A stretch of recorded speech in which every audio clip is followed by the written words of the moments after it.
Bismillahirrahmanirrahim. Assalamualaikum warahmatullahi wabarakatuh. Bagaimana kabarnya hari ini? Apakah Anda masih semangat untuk belajar tematik? Kali ini kita sudah masuk ke subtema yang terakhir dan di dua pembelajaran terakhir, yaitu pembelajaran kelima dan pembelajaran keenam di subtema yang keempat. Hari ini kita akan membahas kalimat penolakan dan kita akan membahas tentang hidup rukun di dalam masyarakat yang sesuai dengan sila ketiga, keempat, dan kelima Pancasila. Jangan lupa berdoa dulu ya. Yuk kita mulai pembelajaran tematik hari ini. Untuk pembahasan hari ini, yang pertama kita masuk ke pembahasan kalimat penolakan.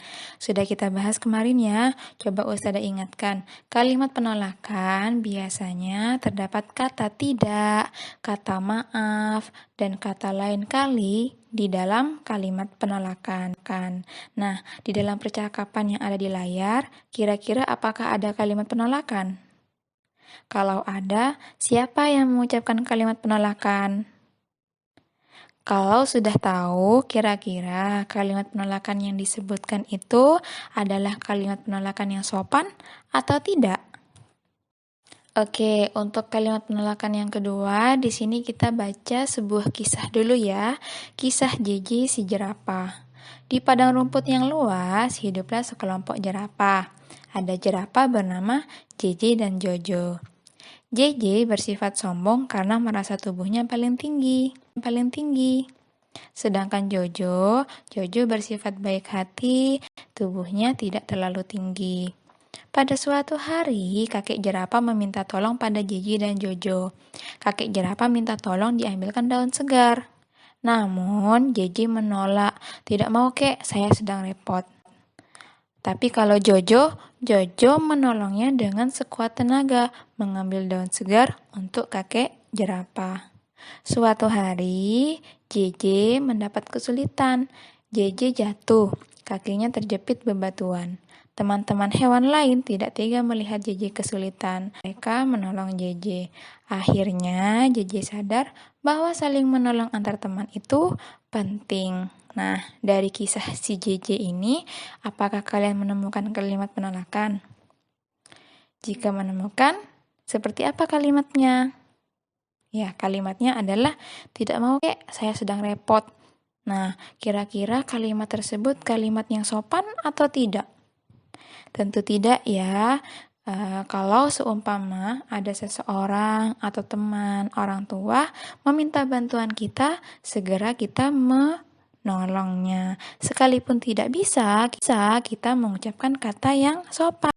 Tetapi jika ada teman atau keluarga kita meminta tolong, sebisa mungkin kita menolong mereka.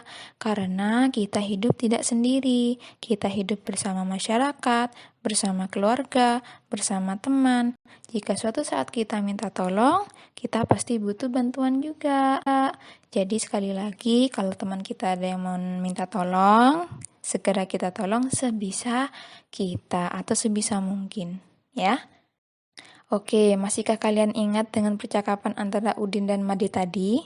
Tadi Udin mengajak Made untuk bermain, tetapi Made menolaknya dengan sopan, dan Udin mengucapkan selamat bersenang-senang. Nah, dari contoh percakapan yang tadi, itu adalah contoh dari sila ketiga Pancasila, yaitu menjaga kerukunan. Jadi nggak tengkar, satunya menolak, tapi dengan kata sopan, yang satunya ditolak, untuk bermain namun mengucapkan kata-kata bagus juga, bilangnya selamat bersenang-senang. Ya, jadi kita sebagai orang yang mengajak, seandainya ditolak, kita jangan marah-marah, kita jangan memusuhi, kita harus mengerti, kita harus menjaga kerukunan supaya tidak ada yang bertengkar sesama teman. Lalu di sini ada tabel. Tabel di sini coba kalian tentukan manakah yang sesuai dengan sila ketiga Pancasila. Sudah Ustazah jawab untuk nomor 1 dan nomor 2. Coba kalian jawab untuk nomor 3, 4, dan 5 ya. Oke, masihkah kalian ingat dengan dongeng JJ si jerapah? Di situ kan diceritanya JJ jatuh terpeleset ke bebatuan. Dalam dongeng tersebut terdapat sikap gotong royong, yaitu teman-teman yang lain ikut membantu. Itu termasuk contoh dari sila keempat, Pancasila bergotong royong.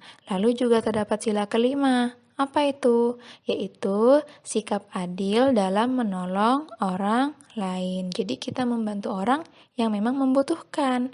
Contoh, kalau ada orang ingin menyeberang jalan, kita bantu untuk menyeberang jalan. Contohnya biasanya orang tua ya.